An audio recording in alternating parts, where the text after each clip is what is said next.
इस वीडियो में हम लोग देखने वाले हैं lecture number 15 difference between public and private company. English medium और हिंदी मीडियम दोनों देखेंगे, ठीक है।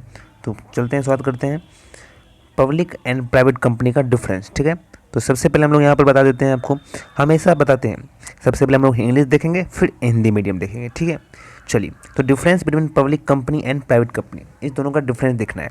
डिफरेंस में हमने बताया हमेशा कि बेसिक जरूर लिखिएगा, बेसिस, उसके बाद पब्लिक कंपनी एंड यहाँ पर प्राइवेट कंपनी। इस तरीके से रॉ बनाकर लिखिएगा, कॉलम बनाकर लिखिएगा, बेहतरीन नंबर मिलेगा सर, ठीक है। चलिए, सबसे पहले देखते हैं मीनिंग के बेसिस पर बांटा है। Public company, a public limited company means a company that is listed on a recognise stock exchange and whose share is publicly traded. Public company ऐसा कंपनी होता है जिसका शेयर लिस्ट होता है स्टॉक एक्सचेंज में।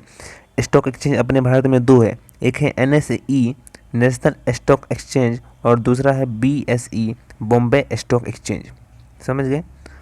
वहीं प्राइवेट कंपनी में private limited company refers to a company that is not listed in a stock exchange and the share are held privately by the member concern। एक तरफ publicly होता है, एक तरफ प्राइवेटली होता है, ठीक है। और स्टॉक एक्सचेंज यहाँ पर नहीं लिस्ट किया जाता है, यहाँ पर किया जाता है, समझ गए। दूसरा, नंबर ऑफ मेंबर के बेसिस पर पब्लिक कंपनी में मिनिमम 7 मेंबर होते हैं और no limit unlimited maximum member तक जा सकते हैं। 7 मिनिमम, मैक्सिमम अनलिमिटेड। वहीं प्राइवेट कंपनी में मिनिमम 2 और मैक्सिमम 200 मेंबर, 2 से 200 तक बस जा सकते हैं। मेंबर मतलब क्या होता है सर? मेंबर मतलब होता है शेयर होल्डर, कि एक कंपनी है उसके में शेयर होल्डर कितने आ सकते हैं, कितने लोग शेयर खरीद सकते हैं। तो मैक्सिमम अनलिमिटेड तक लोग उसमें जुड़ सकते हैं, ओनरशिप ले सकते हैं, शेयर खरीद सकते हैं। जैसे रिलायंस है, टाटा है, ये सब पब्लिक कंपनी, ठीक है सर। मिनिमम 2 और मैक्सिमम 200 मेंबर है, मतलब कि वहाँ पर शेयर होल्डर 200 तक हो सकते हैं, शेयर आप नहीं खरीद सकते, 200 से ज़्यादा हो जाएगा तो, ठीक है। अगला बात करते हैं articles of association. Articles of association और मेमोरेंडम ऑफ एसोसिएशन सुने होंगे नाम, सुना होगा आपको नाम कि आर्टिकल्स ऑफ एसोसिएशन क्या होता है sir? Articles of association AOA होता है, AOA जिसको बोलते हैं शॉर्ट फॉर्म में। ये रूल्स एंड रेगुलेशन होता है कंपनी का, ठीक है। तो पब्लिक कंपनी में it can draw up it's on articles and association adopt schedule F। Public company में खुद से बनाया जा सकता है आर्टिकल्स ऑफ एसोसिएशन, ठीक है, जो कि शेड्यूल F में आता है। वहीं private company they must draw up their own articles of association, और यहाँ पे भी आर्टिकल्स ऑफ एसोसिएशन बनाता है, लेकिन शेड्यूल जो होता है वो दूसरा होता है, ठीक है। उसके बाद बात करते हैं ट्रांसफर ऑफ शेयर के बेसिस पर। पब्लिक कंपनी में जो शेयर है वो फ्रीली ट्रांसफ़र हो सकता है। मान के चलिए ए ने रिलायंस कंपनी से शेयर खरीदा, ठीक है, और फिर ए क्या कर सकता है, वही शेयर सुनो ध्यान से, वही शेयर बेच देगा दूसरे को, बी को बेच देगा, फिर BC को बेच देगा, CD को बेच देगा, ऐसा वाला चलता है, वही हुआ ट्रांसफ़र ऑफ शेयर। तो फ्रीली ट्रांसफ़र होता है। वहीं प्राइवेट कंपनी में ट्रांसफ़र है वो फ्रीली नहीं होता है। मान के चलिए ए ने एक प्राइवेट कंपनी से शेयर खरीदा, A B को नहीं बेच सकता है, समझ रहे बात को। अगला बात करते हैं पब्लिक सब्सक्रिप्शन। पब्लिक सब्सक्रिप्शन मतलब होता है कि इसमें पब्लिक को इनवाइट किया जाता है। पब्लिक कंपनी में पब्लिक को इनवाइट किया जाता है, वहीं प्राइवेट कंपनी में शेयर और बॉन्ड पब्लिक को प्रोहिबिटेड होता है, मना होता है। पब्लिक को नहीं बुलाता है, स्पेशल पर्सन को देता है, आइडेंटिफिकेशन पर्सन को। बात करते हैं इशू ऑफ प्रोस्पेक्टस। प्रोस्पेक्टस क्या होता है सर? प्रोस्पेक्टस एक डॉक्यूमेंट होता है। जैसे आप कोई कोचिंग संस्थान में जाते हो, स्कूल में जाते हो, तो आपको प्रोस्पेक्टस दिया जाता है, कॉलेज वगैरह में देता है ना प्रोस्पेक्टस, कि हमारे कॉलेज में ये विषय का पढ़ाई होता है, ये कोर्स होता है, ये टीचर है। वैसे ही कंपनी में होता है प्रोस्पेक्टस। कंपनी में क्या होता है? प्रोस्पेक्टस होता है, बताया जाता है कि ये चीज़ हमारे कंपनी में है, हमारी कंपनी का शेयर होल्डर इतना है, फाइनेंशियल स्टेटमेंट 2-3 साल का दिया रहता है, ताकि कंपेयर कर लो, देख लो भाई, तब आप जाकर इन्वेस्टर शेयर होल्डर में पैसा लगाएगा। तो प्रोस्पेक्टस मतलब वही होता है, ठीक है, ताकि कंपनी क्या कर सकता है, एक तरह से ये प्रोस्पेक्टस बुलावा होता है, पब्लिक को बुलाने का काम करता है प्रोस्पेक्टस, कि आओ मेरी कंपनी में पैसे लगाओ, तो प्रोस्पेक्टस है। तो पब्लिक कंपनी में प्रोस्पेक्टस इशू हो सकता है क्या? हाँ, हो सकता है। साथ ही साथ प्राइवेट प्लेसमेंट से भी हो सकता है। वहीं प्राइवेट कंपनी में इशू नहीं होता है, प्रोस्पेक्टस प्रोहिबिटेड होता है, मना ही होता है। एक तरफ होता है, एक तरफ नहीं होता है। मिनिमम अलॉटमेंट अमाउंट कितना होता है? कंपनी कभी भी इशू नहीं कर सकती है शेयर, मिनिमम इशू शेयर नहीं कर सकती है जब तक कि it reach the minimum subscription specify in the prospectus. Prospectus में एक मिनिमम सब्सक्रिप्शन होता है कि कम से कम तुम्हें 10,000 तो देना ही पड़ेगा। तो वो मिनिमम अलॉटमेंट होता है। वहीं प्राइवेट कंपनी में जो होता है वो allot share without obtaining minimum subscription का कोई भी अलॉटमेंट कोई ज़रूरत नहीं होता है। अगला है स्टार्टिंग ए बिजनेस, बिजनेस को स्टार्ट करना। पब्लिक कंपनी इनकॉर्पोरेशन के बाद बिजनेस को स्टार्ट नहीं करती है, उसको रिक्वायर होता है certificate of commencement of business. सुनो मेरी बात, पब्लिक कंपनी जब इनकॉर्पोरेट होती है तो वो तुरंत स्टार्ट नहीं कर सकती है बिजनेस, उसको एक सर्टिफिकेट चाहिए, सर्टिफिकेट ऑफ इनकॉर्पोरेशन। क्या चाहिए सर? सर्टिफिकेट ऑफ इनकॉर्पोरेशन चाहिए, तब जाकर जो पब्लिक कंपनी है वो शुरुआत करेगी।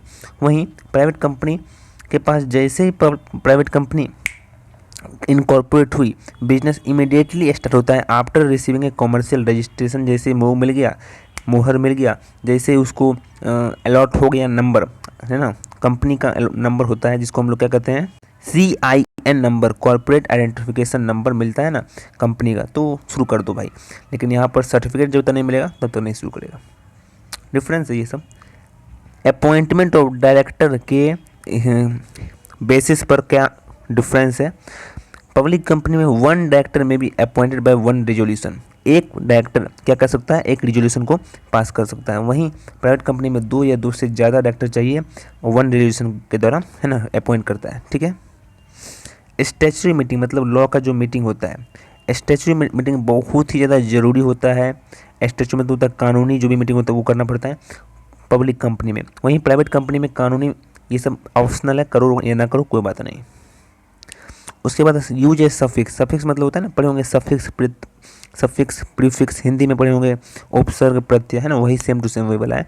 पब्लिक कंपनी कोई भी कंपनी होगी उसके पीछे लिमिटेड लगा रहेगा, जैसे रिलायंस लिमिटेड, क्या समझ रहे बात को, ये है क्या, पब्लिक कंपनी।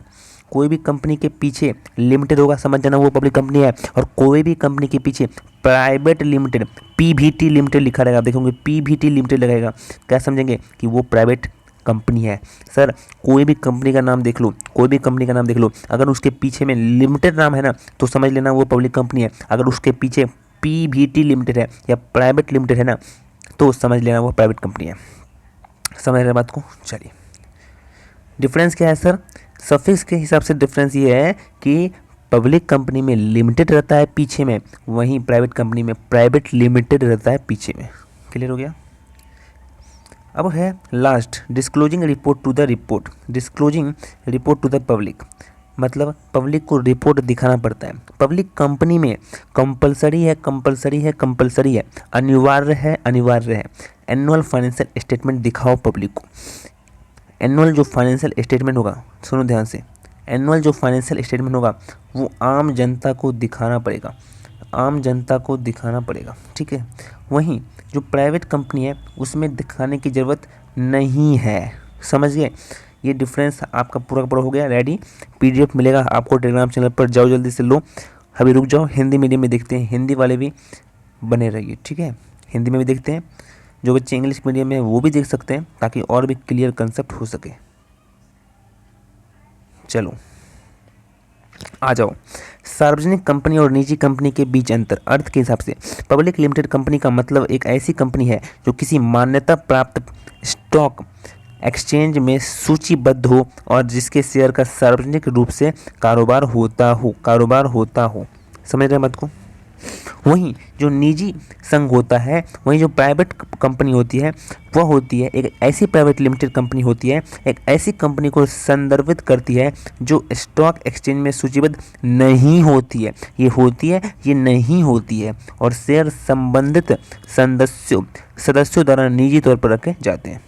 क्लियर है क्या सर? फटाफट से बोल देना एक बार। चलिए आगे बढ़ते हैं। सदस्यों की संख्या क्या है? न्यूनतम 7 है और अधिकतम कोई सीमा नहीं। निजी संघ में न्यूनतम 2 है और अधिकतम 200 है। चलिए आगे देखते हैं। संस्था के लेख या अपने स्वयं के एसोसिएशन के लेख बना सकता है और अनुसूची F को अपना सकता है। वहीं निजी संघ में उन्हें एसोसिएशन के अपने लेख स्वयं तैयार करने होंगे। उसके बाद शेयरों का स्थानांतरण, शेयरों का हस्तांतरण, सार्वजनिक रूप से कारोबार करने वाली कंपनी के शेयर स्वतंत्र रूप से हस्तांतरित होते हैं, यानी स्टॉक एक्सचेंज नामक खुले बाजार में स्वतंत्र रूप से व्यापार योग्य होते हैं। वहीं निजी कंपनी के जो शेयर होते हैं वो स्वतंत्र रूप से हस्तांतरित नहीं होते हैं, क्योंकि एसोसिएशन के लेख में प्रतिबंध होते हैं। सार्वजनिक सदस्यता, यह जनता को अपने शेयरों या ब्रांड के सदस्य के लिए आमंत्रित कर सकते हैं। वहीं जो प्राइवेट कंपनी होता है, जनता का शेयर या ब्रांड जारी करना प्रतिबंधित है, बैन है, नहीं कर सकता है। प्रोस्पेक्टस जारी करना, यह एक प्रोस्पेक्टस जारी कर सकता है पब्लिक कंपनी, या निजी प्लेसमेंट का विकल्प भी चुन सकता है। वहीं जो प्राइवेट कंपनी वो केवल प्रोस्पेक्टस जारी करना प्रतिबंधित है, नहीं कर सकता है जारी।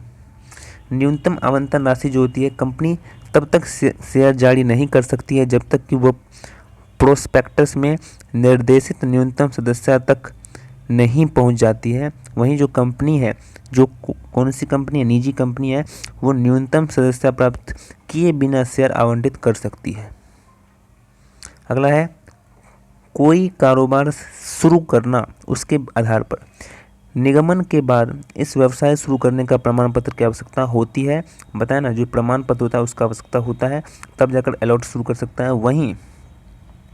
वहीं जो निजी कंपनियां हैं वो वाणिज्य रजिस्टर से उद्धरण प्राप्त करने के तुरंत बाद व्यवसाय शुरू कर सकता है। अगला देखते हैं, सुनो।